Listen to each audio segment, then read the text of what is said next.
নিতুজ হেসেলে আপনাদের স্বাগত।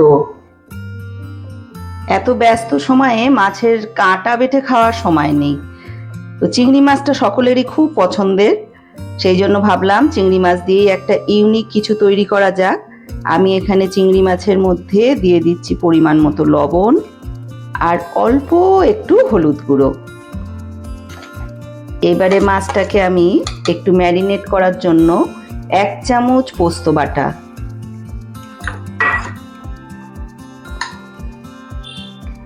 আর 1.5 টেবিল চামচ সর্ষের পেস্ট দিয়ে ভালোভাবে মাছটাকে মাখিয়ে নেব। এর মধ্যে দিয়ে দিতে হবে অবশ্যই কিন্তু সর্ষের তেল। এই সর্ষের তেলেই কিন্তু স্বাদটা অনেকখানি বেড়ে যাবে। এবারে এই সব কিছুকে খুব ভালো করে মাখিয়ে নিয়ে আমি 10 থেকে 15 মিনিট রেখে দেব।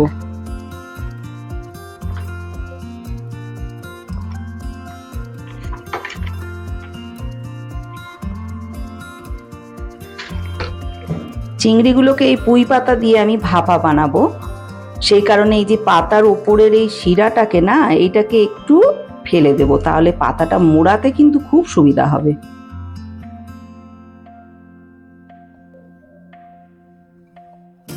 এই যে একইভাবে সবকটা পাতাকেই কিন্তু আমি রেডি করে নেব।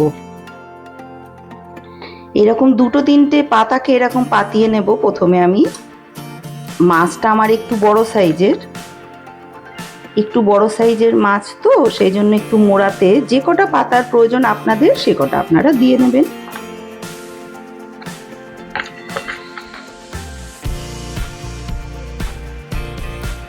এই যে এভাবে মাঝখানে দিয়ে দিলাম। এবার এর উপরে দিয়ে দেব একটা কাঁচা লঙ্কা আর অল্প একটু সর্ষের তেল।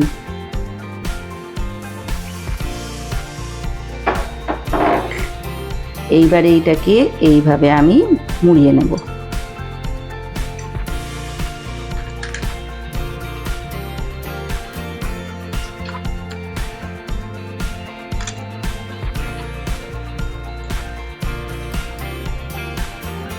এই সুতো দিয়ে এবারে ভালো করে বেঁধে দেব। ঠিক কিরকম বলুন তো, যেরকম কাছের মানুষকে শক্ত করে বেঁধে রাখতে হয় ঠিক সেরকম ভাবে টাইট করে বেঁধে দিচ্ছি।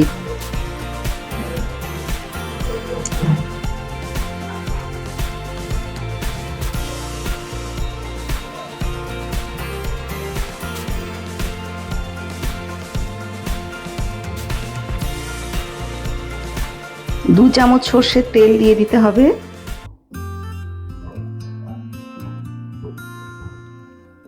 এবার এই একটা একটা করে এই প্যানের মধ্যে রেখে দেব।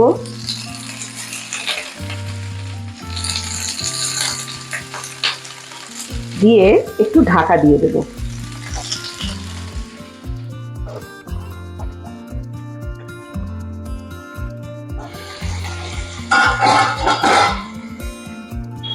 কিছুটা জল ছেড়ে গেছে, এটা দেখে কিন্তু একদম ঘাবড়ালে চলবে না।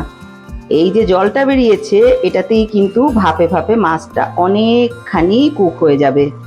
তারপরে কিন্তু আস্তে আস্তে দেখাচ্ছি এর পরে কেমন হবে।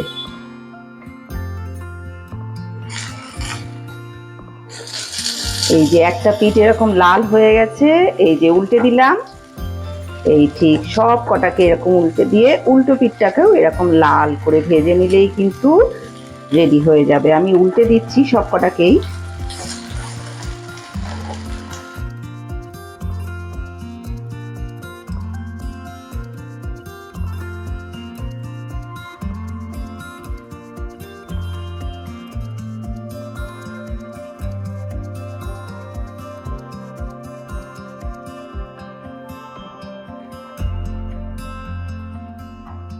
গরম ভাতের সাথে আর কিছুই লাগে না কিন্তু। এইবারে সুতোটাকে কেটে দেব।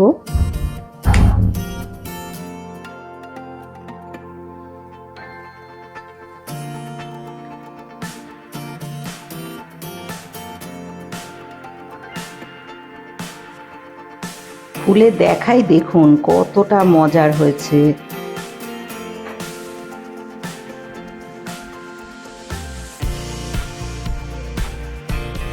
ভীষণ গরম।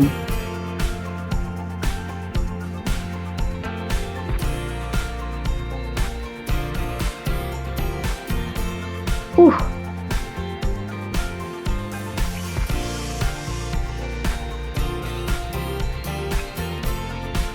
একটু সর্ষের তেল ছড়িয়ে নিতে পারেন, না নিলেও চলবে।